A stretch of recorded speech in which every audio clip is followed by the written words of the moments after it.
Hello students, welcome to Shri Shyam Shikshan Sansthan online classes.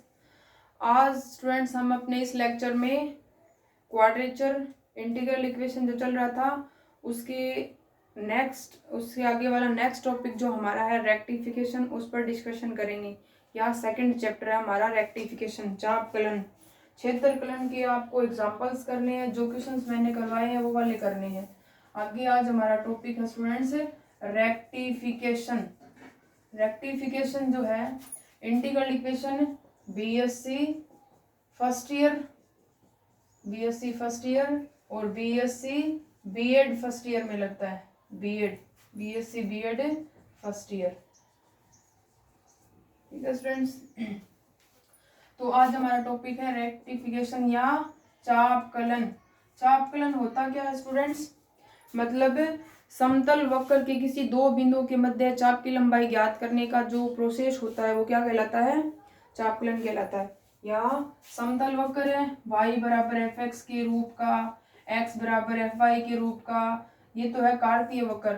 और ध्रुवीय वक्र r equal to F theta, theta equal to f of r, ये वाले हमारे पास है ध्रुवीय वक्र। तो समतल वक्र है दोनों, ध्रुवीय भी और कार्तीय वक्र। तो समतल वक्रों के किन्हीं भी दो बिंदुओं के मध्य चाप की लंबाई ज्ञात करने की प्रक्रिया चापकलन कहलाती है। चाप की लंबाई के अवकलज जो है स्टूडेंट्स, हमने डिफरेंशियल इक्वेशन में फॉर्मूले पढ़े चाप की लंबाई के अवकलज की। जब हमारे पास वक्र क्या हो स्टूडेंट्स, जैसे चाप की लंबाई के अवकलज जब हमारे पास वक्र हो y बराबर एफ एक्स के रूप का, तो चाप की लंबाई होती है हमारे पास s, या चाप की लंबाई का अवकलज ds upon D x equal to होता है root of 1 plus D Y upon D x की होल स्क्वायर। ये वाला होता है स्टूडेंट्स चाप की लंबाई का अवकलज जब वक्र हो y बराबर एफ एक्स के रूप का, x बराबर एफ वाई के रूप का हो, उस कंडीशन में इधर dx अपॉन डी वाई आ जाता है। नंबर 2, यदि वक्र हो हमारे पास f इक्वल टू या r equal to F theta के रूप का, तो उस कंडीशन में ds अपॉन डी थीटा, तो ds upon D theta equal to उस कंडीशन में होता है हमारे पास root of are square plus D R upon D theta की होल स्क्वायर। ये वाला होता है चाप की लंबाई का अवकलज जब वक्र हो ध्रुवीय वक्र।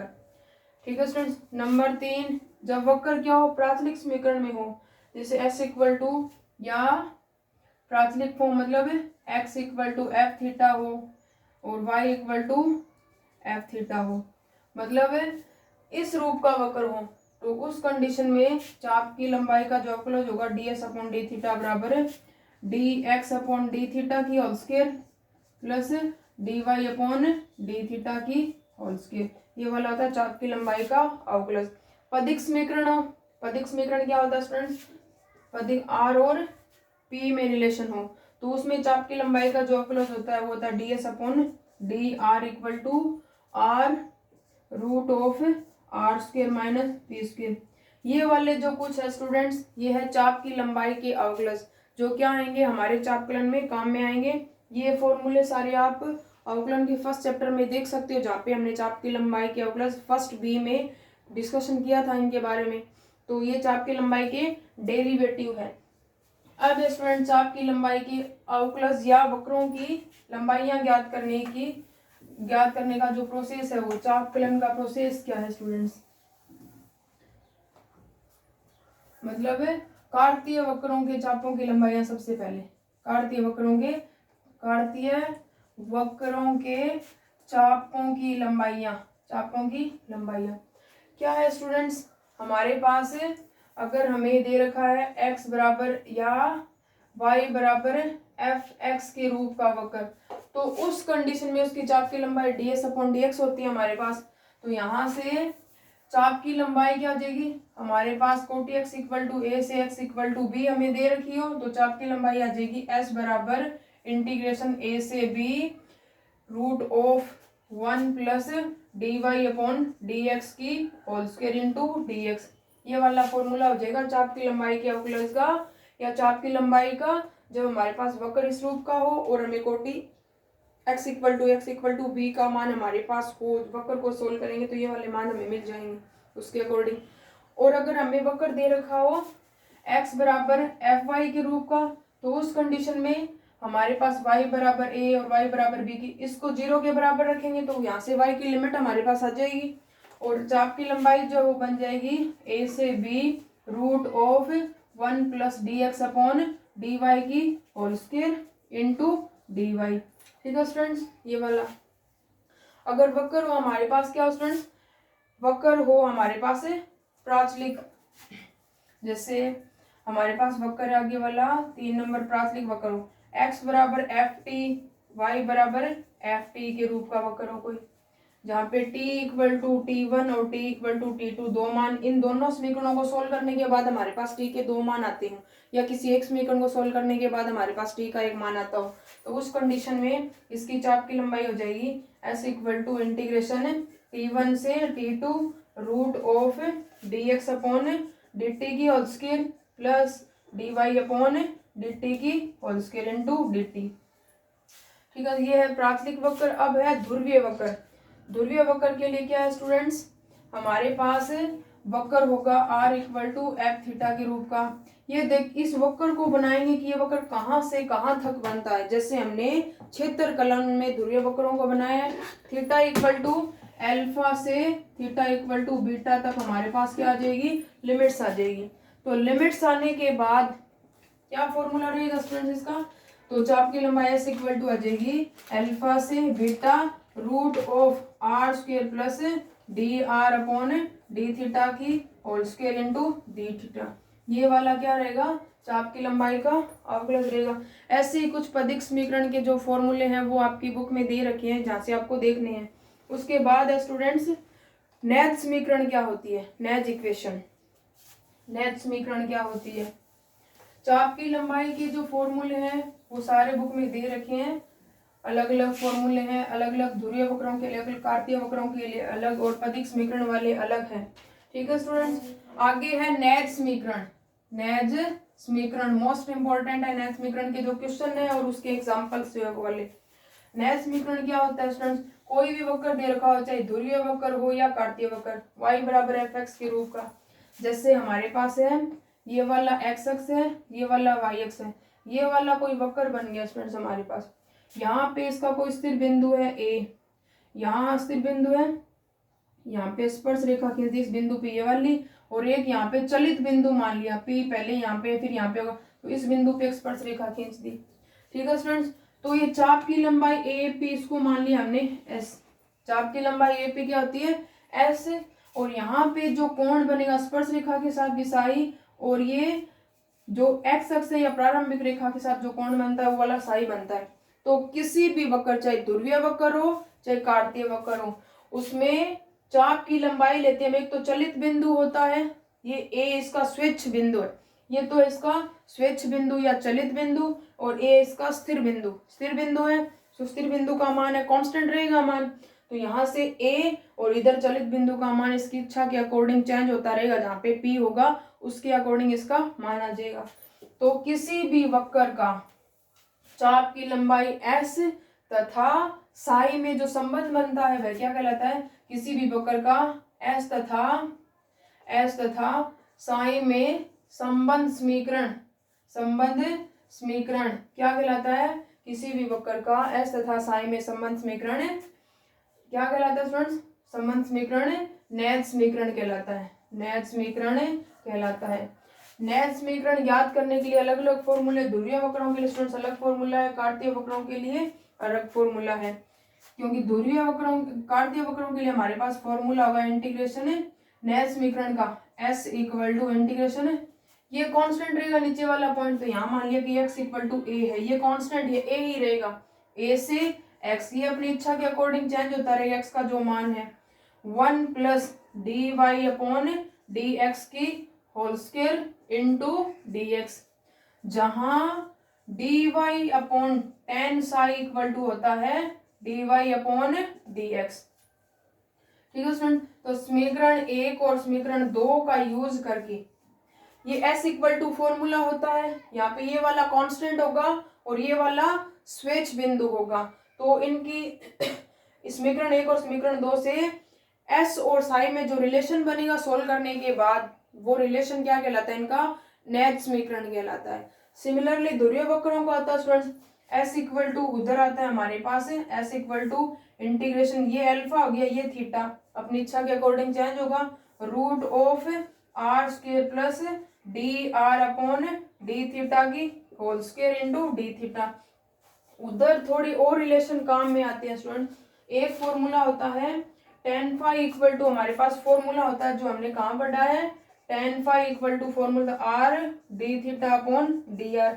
एक ये वाला फॉर्मूला तो जो हमने अवकलन में पढ़ा है टेन फाई, और एक फॉर्मूला होता है theta plus phi equal to Sai.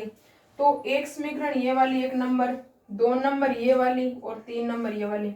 समीकरण एक, दो और तीन के आधार पर क्या करना हमें एस और साई में रिलेशन बनाना है, और जो रिलेशन बनेगा उस रिलेशन के आधार वो रिलेशन क्या कहलाता है, नैच समीकरण कहलाता है, ध्रुवीय वक्रों का नैच समीकरण। ठीक है स्टूडेंट्स, तो यहाँ से नेक्स्ट समीकरण और चाप की लंबाई के अवकलज के बारे में हमने डिस्कशन किया है। अब इसके एग्जाम्पल है स्टूडेंट 16 जो आपको सोल्व करने हैं। जब आप उन एग्जाम्पल्स को सोल्व करोगे तो आपको पता चल जाएगा कि इसके क्वेश्चंस किस आधार पर करने हैं। जैसे इसका क्वेश्चन नंबर फर्स्ट है, क्वेश्चन नंबर फर्स्ट है, इसका सोल्व करना है, सेकंड ए है, 24 क्वेश्चन है, सेकंड ए का क्वेश्चन नंबर फर्स्ट है। क्वेश्चन नंबर फर्स्ट में परवलय के उस चाप की लंबाई ज्ञात कीजिए जो उसके नाभिलंब से कटने पर प्राप्त होती है। Y square equal to 4ax, ये वाला परवलय स्टूडेंट, ये वाला परवलय ये वाला बनता है Y square equal to 4ax। इसकी नाभि होती है a0, तो ये वाला है यहाँ से a0, और नाभिलंब होता है इसका 4a। नाभिलंब की लंबाई होती है स्टूडेंट्स हमारे पास है 4a, तो यहाँ से ये वाला पॉइंट आ जाएगा हमारे पास है नाभिलंब की लंबाई 4a0। ठीक है स्टूडेंट्स, जैसे y का मान 0 पुट के x का मान 0 आता है तो इसका मतलब ये कहाँ से गुजरता है, ये मूल बिंदु से पास होता है। तो हमारे पास यहाँ से लेकर जैसे वक्र हमारे पास y square equal to 4ax के रूप का, तो यहाँ से 2y dy upon dx equal to आ जाएगा अपने पास है 4a। तो यहाँ से dy upon dx equal to आ जाएगा dy upon dx equal to 4a या 2a upon y whole square करेंगे, dy अपॉन dx की होल स्क्वायर बराबर हमारे पास आ जाएगा dy अपॉन dx की whole square equal to 2a से y है तो 2a अपॉन y की होल स्क्वायर। फॉर्मूला होता है हमारे पास s इक्वल टू चाप की लंबाई का। इसने बोला है कि परवलय Y square equal to 4ax के उस चाप की लंबाई ज्ञात कीजिए जो कहाँ से कहाँ तक बनता है स्टूडेंट्स,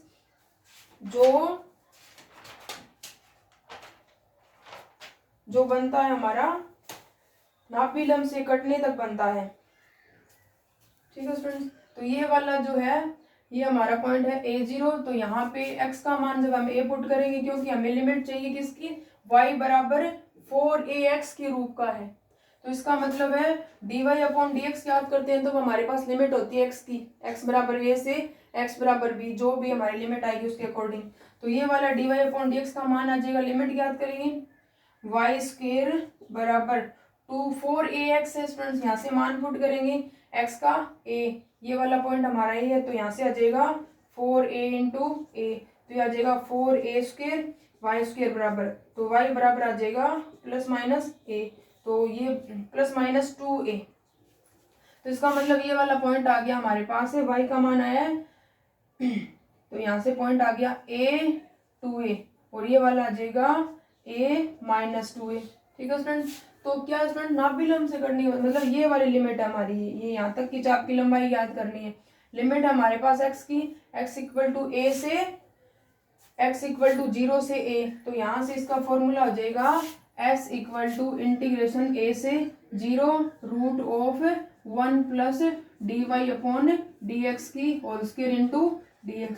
सोल्व कर सकते हैं इजीली इसको।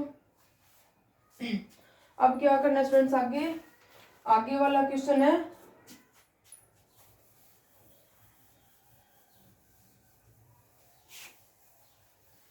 क्वेश्चन नंबर 2 है। लिमिट दे रखी है स्टूडेंट x इक्वल टू 1 से x इक्वल टू 2, लिमिट्स है हमारे पास, वक्र है 2 नंबर में y बराबर log e raise to the power x minus one, e raise to the power x plus one, ये वाली लिमिट है हमारे पास। यहाँ से d Y upon D x हम ज्ञात कर सकते हैं। D Y upon D x हमें ज्ञात करना है, यहाँ से d Y upon D x आ जाएगा student. D Y upon D x limit दे रखी है एक्स इक्वल टू 1 से एक्स इक्वल टू 2, तो फॉर्मूला बन जाएगा हमारा 1 से 2 root of 1 plus D Y upon D x की whole square into D x. ठीक है स्टूडेंट्स, एग्जाम्पल नंबर 3 है। एग्जाम्पल नंबर सिमिलर ऐसे ही एग्जाम्पल्स है सारे। जैसे एक दे रखा हमें क्वेश्चन नंबर 5, इसमें लिमिट दे रखी है थीटा इक्वल टू 0 से theta equal to pi by 2, और प्राचलिक समीकरण दे रखे x equal to e theta sine theta. दूसरा दे रखा है y equal to e theta cos theta. तो इसका फॉर्मूला बन जाएगा वो स्टूडेंट्स, प्राचलिक समीकरण है एस इक्वल टू इंटीग्रेशन 0 से pi by 2 root of d x upon D theta की whole square plus D Y upon D theta की whole square into D theta. ये वाला फॉर्मूला बन जाएगा। इंटीग्रेशन करना इजीली सोल्व कर सकते हैं इसको। जैसे एक नेक्स्ट समीकरण का क्वेश्चन करते हैं। जैसे क्वेश्चन नंबर 15 है हमारे पास, क्वेश्चन नंबर 15 है। क्वेश्चन नंबर 15 में इसने बोला है कि वक्र दे रखा है y बराबर a log sec x upon a, y बराबर a log sec x upon a, y बराबर a log sec x upon a का नैच समीकरण ज्ञात कीजिए। नैच इक्वेशन ज्ञात करना है इसका। नैच समीकरण ज्ञात करने का कार्तीय वक्रों के लिए हमारा फॉर्मूला है, कार्तीय x equal to s equal to a से x root of 1 plus D Y upon D x की whole square into D x. अगर नीचे वाला पॉइंट कोई फिक्स पॉइंट इसने दे नहीं रखा हो कि ये इसका स्थिर बिंदु, तो हम नीचे वाले पॉइंट को क्या मानेंगे कि ये मूल बिंदु, इसका स्थिर बिंदु जो है, तो ए का मान हम ले लेंगे यहाँ पे मूल बिंदु। तो यह जो 0 से x root of 1 plus D Y upon D x की whole square into D x. ठीक है स्टूडेंट्स, तो यहाँ से d Y upon D x याद कर लेंगे। D Y upon D x का जब इसमें मान पुट करेंगे, सोल्व करेंगे, फिर क्या करना स्टूडेंट, टेन साई में कन्वर्ट हो जाएगा। तो टेन साई इक्वल टू हमारे पास या d Y upon D x equal to होता है D Y upon D x equal to tan psi होता है स्टूडेंट, टेन साई। तो यहाँ पे टेन साई पुट करेंगे टेन साई इक्वल टू होता है D Y upon D x. यहाँ पे 1 प्लस टेन स्क्वायर साई आ जाएगा हमारा सेक साई आ जाएगा student. 1 plus tan square psi equal to sec psi. फिर क्या करना है, सेक साई का इंटीग्रेशन करना है, तो log sec x plus tan x plus c होता है वो वाला इंटीग्रेशन। फिर क्या करना है, हमें लिमिट पुट करनी है साई के। ठीक है स्टूडेंट, तो यहाँ से क्या आ जाएगा इसका ये नैच समीकरण आ जाएगा जब इसको आप सोल्व करो, क्योंकि आपकी बुक में एग्जाम्पल्स दे रखे हैं 16। जब आप उन एग्जाम्पल्स को सोल्व करोगे तो उसके अकॉर्डिंग आपको क्या मिलेंगे, उसके अकॉर्डिंग आपको जो क्वेश्चंस है उनके अकॉर्डिंग आप क्वेश्चन सोल्व कर सकते हो एग्जाम्पल्स के अकॉर्डिंग। जैसे आगे अब मैं आपको इंटीग्रेशन के इसी लेक्चर में डबल इंटीग्रेशन के बारे में बताती हूँ। ये चापकलन था, चापकलन के क्वेश्चंस और एग्जाम्पल्स आपको करने हैं। एग्जाम्पल्स है 16, उन एग्जाम्पल्स के आधार पर आप क्वेश्चन इजीली सोल्व कर सकते हो, क्योंकि पेपर में क्या स्टूडेंट मोस्टली एग्जाम्पल पूछे जाते हैं। आगे है हमारा टॉपिक इसी में डबल इंटीग्रेशन। डबल इंटीग्रेशन मतलब द्विसमाकलन। द्विसमाकलन में क्या है स्टूडेंट्स, द्विसमाकलन का जो फॉर्म होता है वो होता है हमारे पास a equal to double integration of function of f x y d x into D y, ये वाला होता है।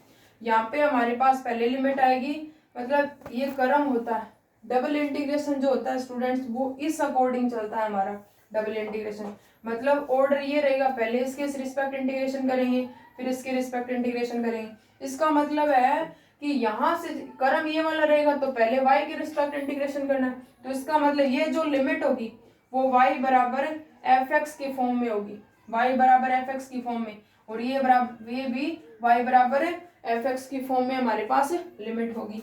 और फिर इसके रिस्पेक्ट इंटीग्रेशन करने के बाद ये वाला बचता है, इसके रिस्पेक्ट इंटीग्रेशन करेंगे तो ये हमारे पास x इक्वल टू ए से x इक्वल टू बी क्या होगी स्टूडेंट्स, कांस्टेंट लिमिट होगी। ठीक है स्टूडेंट, पहले अगर हमें समांतर पट्टियों से लिमिट मिलती है, ठीक है स्टूडेंट्स, फिर अगर ऑर्डर इनका चेंज करना हो तो उसके अकॉर्डिंग हम क्या लेंगे, इनके परपेंडिकुलर पट्टियां लेंगे।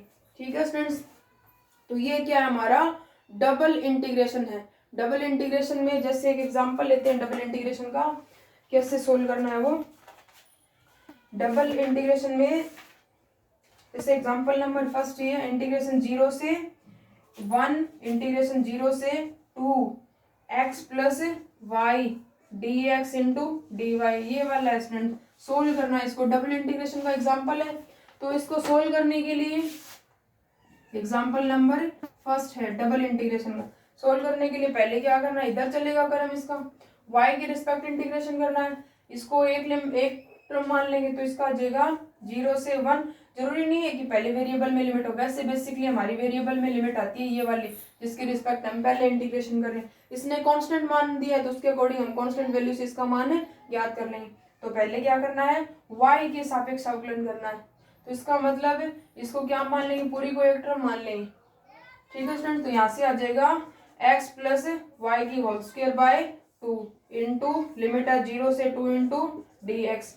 सोल्व करेंगे लिमिट पुट कर, y की जगह मान रखना है तो ये 0 से 1 ये आ जाएगा x प्लस वाई का मान पहले 2 है और लोअर 2 रखेंगे y का मान तो ये आ जाएगा x प्लस 2 की whole square by 2 minus lower limit put करेंगे 0 रखेंगे तो ये आ जाएगा x स्क्वायर बाय 2 फिर आ जाएगा इंटू डी एक्स। तो 1/2 बाहर ले लेंगे, 1/2 बाहर आ गया, 1/2 इंटीग्रेशन 0 से 1 हमारे पास बचा x प्लस 2 की होल स्क्वायर माइनस x की whole square into D x. अब ये करेंगे तो आ जाएगा x प्लस 2 की whole cube by 3 minus x cube by 3, limit आ जाएगी हमारे पास 0 से 1 s equal to 1/, total value equal to 1/2, limit put करके सोल्व करेंगे तो इसका इजीली मान हमें मिल जाए। ये था डबल इंटीग्रेशन के जो इजी एग्जांपल है वो आपको इसके अकॉर्डिंग सोल्व करने हैं।